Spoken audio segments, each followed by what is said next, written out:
సైనికులం, క్రీస్తు యేసుని సైనికులం, సైనికులం మేము సైనికులం, రోషం కలిగిన సైనికులం. వెనుతిరుగము, భయముందము, వెనుతిరుగము, భయముందము, ముందుకే సాగెదం. జయ హో యేసురాజుకే, జయ హో యేసురాజుకే. సైనికులం మేము సైనికులం, క్రీస్తు యేసుని సైనికులం, సైనికులం మేము సైనికులం, రోషం కలిగిన సైనికులం.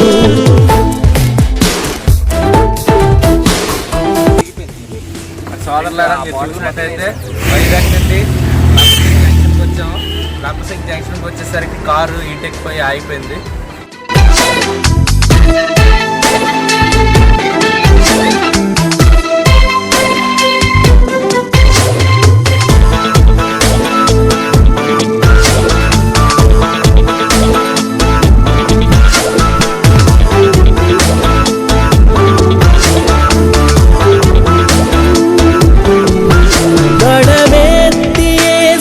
పాడెదం, సాతాను శక్తులు కూల్చెదం.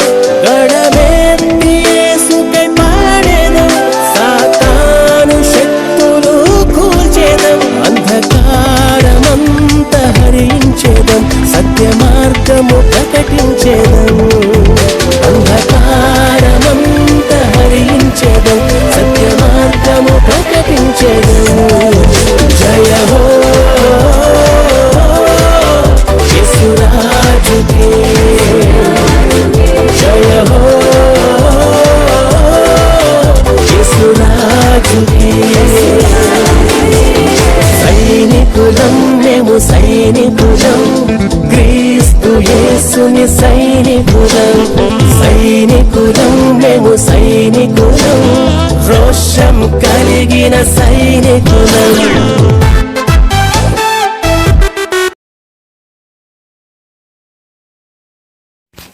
అనేక సార్లు మనకు అనిపిస్తుంది నా మనసు దేవునికి నచ్చినట్లుగే ఉన్నది అని. అది నాకైనా నీకైనా ఏమండి, మనందరికీ అనిపిస్తుంది మనసులో. నేను అన్ని విషయాల్లో దేవునికి కరెక్ట్గానే ఉన్నాను, కానుకలు అర్పిస్తున్నాను, ఆదివారం నాడు చర్చికి వెళ్తున్నాను, సంఘ పనుల్లో పాల్గొంటున్నాను. కానీ మన మనస్సు మారిందో లేదో ఒకరికి మాత్రమే తెలుస్తుంది. ఎవరికి? దేవునికి. పాస్టర్ గారికి తెలియదు, మన పక్కింటి వారికి తెలియదు, సంఘంలో ఉన్న వారికి తెలియదు, ఇంకా కొన్నిసార్లు మనకే తెలీదు. అందుకే దేవుని వాక్యము అంత గొప్పదన్నమాట. ఇక్కడ ఇప్పుడు మనం చదువుకునే ఒక వాక్య భాగం, ఒక దైవజనుడికి తన మనస్సు మారలేదని తనకే తెలియదు. అంటే ఎవరు ఆ దైవజనుడు అంటే అపోస్తుల కార్యములు 10వ అధ్యాయం. ఈ అపోస్తుల కార్యములు 10వ అధ్యాయంలో కొన్నేలి అనే వ్యక్తి కోసం ఉంటుంది. అంటే పాత నిబంధనలను రూల్స్ ప్రకారంగా చేసుకుంటూ దేవుని యందు భక్తి గలవాడు అనమాట. ఒకరోజు దేవదూత ప్రత్యక్షమై, కొన్నేలి నీ ప్రార్థన దేవుని సన్నిధికి చేరింది, ఇంకా దేవుడు నీ జీవితంలో కొన్ని కార్యాలు చేయాలనుకుంటున్నాడు. యొప్పేకు పంపించి అక్కడ పేతురు అనే ఒక వ్యక్తి ఉంటాడు, అతను నీకు కొన్ని మాటలు వివరిస్తాడు అనిసని సమాధానాన్ని మాట్లాడినప్పుడు వెంటనే కొన్నేలి కొంతమంది మనుషులను పంపించి పేతురు గారిని పిలిపిస్తాడు. ఈ పేతురు గారిని పిలిచిన తర్వాత పేతురు గారికి అన్ని విషయాలు చెప్తాడు. కొన్నేలి అడుగుతాడు, పేతురు నువ్వు ఎందుకు నన్ను పిలిచావు అని. సార్ ఇలాగ జరిగిందండి, నేను ఇలా ప్రార్థన చేస్తుంటే ఒక దేవదూత వచ్చింది, నాతో మాట్లాడింది, మిమ్మల్ని పిలిపించమన్నారండి, అందుకే సార్ మిమ్మల్ని పిలిపించాను. పేతురు గారు అవన్నీ వింటారు. ఇప్పుడు ప్రభు నీకు ఏమైతే ఆజ్ఞాపించాడో అవన్నీ వినడానికి మేము సిద్ధంగా ఉన్నాం. హల్లెలూయా. అంటే కొన్నేళ్ళు ఏం చేశాడంటే తనకు సంబంధించిన బంధువుల్ని, స్నేహితుల్ని పిలిచాడు. ఇప్పుడు వారందరూ ఇలాగే ఒక పెద్ద రూములో కూర్చున్నారు. ఏమండి, ఇప్పుడు వారు అక్కడ కొన్నేళ్ళు ఇస్తున్న సాక్ష్యము, మేమందరం ఇక్కడ ఎందుకు కూడుకున్నామంటే నీవు ఏదైతే దేవుని వర్తమానం మోసుకొని వచ్చావో అదంతా వినడానికి నేను సిద్ధముగా ఉన్నాను. ఇప్పుడు పేతురు గారు మాట్లాడతారు, చదవండి. పేతురు నోరు తెరిచి ఇట్లా నేను దేవుడు పక్షపాతి కాడని నిజముగా గ్రహించి ఉన్నాను. ఆగండి. మొదట మారు మనసు ఎవరికి కావాలి? పేతురుకే. ఎందుకంటే మరలా చదవండి. పేతురు నోరు తెరిచి ఇట్లా నేను దేవుడు పక్షపాతి కాడని నిజముగా గ్రహించి ఉన్నాను. అంటే పేతురు గారి మీదకి ఆత్మ వచ్చిందా లేదా? పేతురు గారికి బాప్తిజం ఎవరిచ్చారు? యేసుప్రభు. ఏమండి? అంటే యేసుప్రభు యొక్క సహవాసంలో ఆయన రక్షణ పొందుకున్నాడు. తర్వాత పేతురు గారు ఎన్ని సంవత్సరాలు యేసుప్రభు వెనకాల నడిచారు? పేతురు గారి సంఘానికి ఏమై ఉన్నాడు? నాయకుడు. పేతురు గారు మొదటి నిలబడి మాట్లాడారు. కానీ పేతురు గారి అంతరంగంలో ఒక ఆలోచన ఉండేదంట, దేవుడు పక్షపాతి. కానీ ఆ విషయాన్ని బయటికి అప్పుడు ఆయన ఎవరితో అనలే.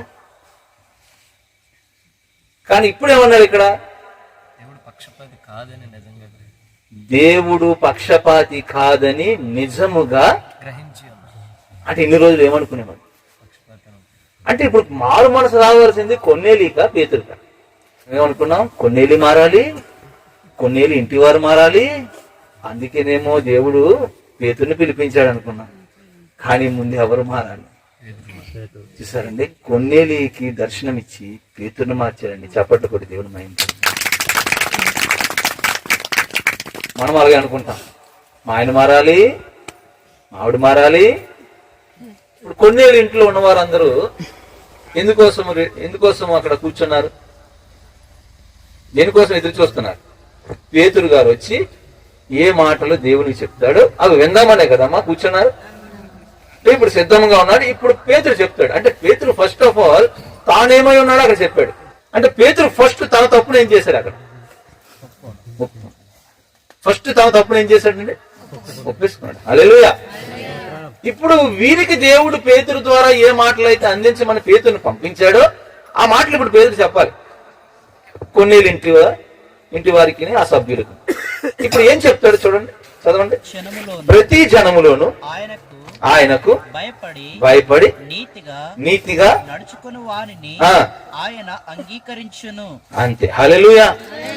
ఇప్పుడు వారితో చెప్తున్నమాట, ప్రతి జనములోను ఆయనకు భయపడి నీతిగా నడుచుకున్న వారిని ఆయన ఏం చేస్తారంట? అంగీకరించారు. హల్లెలూయా. ఎంతమంది రోజు ప్రార్థన చేస్తున్నారు? అందరూ ప్రార్థన చేసేవారమే. కానీ దేవుడు అంగీకరిస్తున్నాడా అన్నది ప్రశ్న. అంగీకరిస్తేనే నీ కార్యాలు జరుగుతాయి. హల్లెలూయా. నేను యెహోవా అని ఈ మాట్లాడుతుంది ఎవరంటే మోషే గారు మాట్లాడుతున్నారు. ఎవరితో? దేవునితో. తర్వాత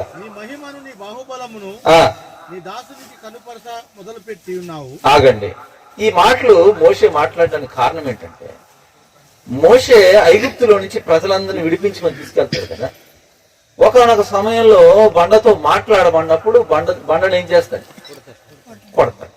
అప్పుడు దేవుడు ఏమంటాడంటే, మోషే నేను మాట్లాడమంటే నువ్వు కొట్టావు కాబట్టి ఈ ప్రజలతో పాటు నువ్వు కూడా బయటే ఉండిపోతావు, నువ్వు కూడా ఆ దేశంలోనికి వెళ్ళవు. ఆ వెళ్ళవని చెప్పిన తర్వాత మోషేకి బాధ కలిగి దేవునితో మాట్లాడతాడన్నమాట. ఏమండి? ఆ మాటలు ఏమని మాట్లాడుతున్నాడు? భూమి అందు గాని చేయగల దేవుడెవడు? నీవు చూపు ప్రకారమును పరాక్రమమును చూపగల దేవుడెవడు? ఆగండి. ఇక్కడ మోషే మాట్లాడుతూ దేవుని పొగుడుతున్నాడు, తెలుపుతున్నాడు. పొగుడుతున్నాడు కదా. ఏమని పొగుడుతున్నాడు? మరలా చదవండి. ఆకాశమందు గాని భూమి మీద గాని నీవు చేయు క్రియలను పొగిడాడు. ఇక్కడ చెప్పండి, పొగిడాడు కదా. తర్వాత నీవు చూపు పరాక్రమమును పొగిడాడు ఇక్కడ.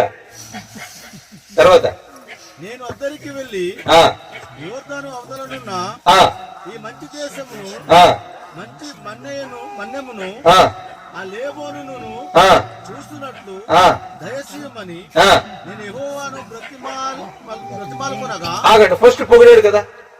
ఫస్ట్ ఏం చేశాడమ్మా? మనం కూడా దేవుడు రోజు ఏం చేస్తాం? అలాగేలా పొగడం. పరాక్రమం మొదలవాడు, అగ్ని వంటి వాడు, సూర్యుడు, ధీరుడు, మరణమును గెలిచిన వాడు, నీ వంటి దేవుడు ఇంకొకరు లేడు ప్రభు. ఆపత్కాలం మందు నాకు మొరపెట్టుము, నేను నీకు ఉత్తరం ఇచ్చేదను ప్రభువా. 10,000లో అతి సుందరుడు. ఇలా ఎన్నిసార్లు ఆయన ఏం చేస్తుంటాం. ఇక్కడ మోషే ఎందుకు పొగుడుతున్నాడో దేవునికి తెలుసు, ఎందుకు బతిమలాడుతున్నాడో దేవునికి తెలుసు. తర్వాత ఏమన్నాడు చూడండి, యెహోవా మిమ్మును బట్టి నా మీద కోపపడి నా మనవి వినకపోయాను. ఆగండి, ఏమన్నాడంట? నా మనవి వినకపోయినాడు అంటే నా ప్రార్థన వినలేదు అన్నాడు కదా. తర్వాత ఏమని చదవండి. మరియు యెహోవా నాతో ఇట్లనెను, చాలును, ఇక నువ్వు ఈ సంగతి గూర్చి నాతో మాట్లాడవద్దు. మరి విన్నాడు. చాలును, ఈ సంగతిని గూర్చి నువ్వు నాతో ఏం చేయొద్దు. మరి విన్నాడు. అక్కడేమన్నాడు? వినకుండేను అన్నాడు. మరి మాట్లాడింది వినబడ్డది కాబట్టే కదా ఈ సంగతిని గూర్చి విన్నాడా లేదా? మరి వినలేదన్నాడు. ఏది కరెక్ట్ చెప్పండి. అది కరెక్టా ఇది కరెక్టా? అంటే వినడము అనగా అంగీకరించడం. ఏంటండి? అంటే మోషే చేసిన ప్రార్థన దేవుడు ఏం చేయలేదంట. ప్రార్థన అన్నాడు కానీ అంగీకరించాడు. ఈరోజు నీ ప్రార్థన వింటున్నా అంటున్నాడు దేవుడు, సంతోషపడిపోతాం. అబ్బా నా ప్రార్థన వింటున్నాడు అని. హలో, అంగీకరింపు చేసుకో. మనందరి ప్రార్థనలు వింటున్నాడు కానీ అంగీకరింప చేసుకో. అంగీకరింప చేయాలా? అయితే దేవుని పొగిడేస్తాను ఈ రోజు నుంచి. ఒక ఆయన పొగిడాడు ఇక్కడ, నా ఇల్లంతట్లో నమ్మకమైన వాడు, భూమి మీద మిక్కిలి సాత్వికుడు. ఇల్లు అనగా మనుషులు. ఆ 40 లక్షల మంది పైన ప్రజల్లో ఎవరినైనా సరే నమ్ముతానంటే ఒక మోషేని అన్నాడు. అలాంటి ఒక గొప్ప సాక్ష్యం పొందుకున్న వ్యక్తి పొగిడి బ్రతిమాలినా సరే విన్నాడు గాని అంగీకరించలేదు. మీ అందరి ప్రార్థనలు రోజు దేవుడు వింటున్నాడు అంటే నీకు నాకు ఆలోచన కలుగుతుంది కొన్నిసార్లు, నా ప్రార్థన వింటున్నాడో లేదు. ఎంతమందికి అలాగా ఒకసారి ఆలోచన కలిగింది? అంటే ఇక్కడ నీకు ముఖ్యమైన ఉద్దేశం ఏంటి? నీ ప్రార్థన నువ్వు అంగీకరింపజేసుకోవాలి. అయితే ఇక్కడ బ్రతిములాడితే పడిపోడు. మరి ఏమన్నాడండి? మరలా చదవండి మోషేతో. మరియు యెహోవా నాతో ఇట్లనెను, చాలును, ఇక నువ్వు ఈ సంగతిని గూర్చి నాతో మాట్లాడవద్దు. ఏమన్నాడు? చాలు, ఇక ఈ సంగతి కోసం నువ్వు ఎత్తొద్దు అన్నాడు. నాతో మాట్లాడొద్దు అన్నాడు. అంటే నువ్వు నన్ను పొగిడినా నన్ను బ్రతిమలాడినా నేను అంగీకరించను. అంటే ఇప్పుడు ఒక ఆలోచన రావాలి, మరి అంగీకరింపు చేసుకోవడం ఎలా? అయితే 25వ తారీఖు పెద్ద స్టార్ పెడతాను మా ఇంట్లో, మా ఇంటి పైన పెద్ద స్టార్ పెట్టేస్తే అంగీకరిస్తాడా? అయితే అంగీకరించాలంటే ఒక 100 మందికి భోజనాలు పెట్టేస్తా. అంటే రకరకాల ఆలోచనలు. అయితే భోజనాలు పెడితే అంగీకరించేస్తాడేమో. అయితే ఈ ఆదివారం నాడు చర్చికి వెళ్ళిపోతాను, నా ప్రార్థన అంగీకరించేస్తాడేమో. ఎలాగా? అసలు అంగీకరింప చేసుకోవడం ఎలా? ఏ జనాంగములో అయినా సరే ఆయనకు భయపడేవాడు ఉంటే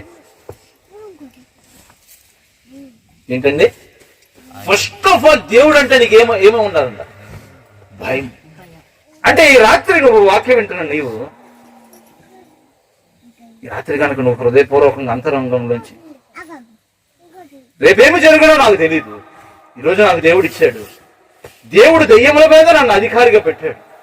ఎక్కడి నుంచి ఏ మనిషి నన్ను విడిచిపెట్టి వెళ్ళిపోయినా, ఏ మనుషులు నాకు సహాయం చేయకపోయినా, నేను కోరుకున్నవి నాకు రాకపోయినా, దేనికి నేనేం చేయను, భయపడను. ఇక అక్కడ అంటున్నాడు ప్రతి జనములోను ఆయనకు. అంటే నీకేవైతే ఇబ్బందులు, అవసరతలు, బాధలు ఉంటాయో దేవుడికి చెప్పడానికి వెళ్తావో అప్పుడు దేవుడు ఫస్ట్ ఏం చేస్తాడు, అసలు ఈమె ఎవరికి భయపడుతుంది. మళ్ళీ చదవండి. ప్రతి జనములోను ఆయనకు భయపడి నీతిగా నడుచుకుని వారిని ఆయన అంగీకరించును. అంతే. హల్లెలూయా.